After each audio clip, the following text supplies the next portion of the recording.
তানিয়া ছোটবেলা থেকেই চাইতো একজন গায়িকা হতে। গানই ছিল তার প্রাণ। কিন্তু পরিবারের চাপে তাকে পড়াশোনার দিকেই মনোযোগ দিতে হতো। বাবা চাইতেন মেয়ে ডাক্তার হোক।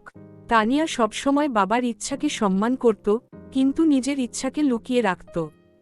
একদিন বিশ্ববিদ্যালয়ে একটি সাংস্কৃতিক অনুষ্ঠানে সে গাইল একটি নজরুলগীতি।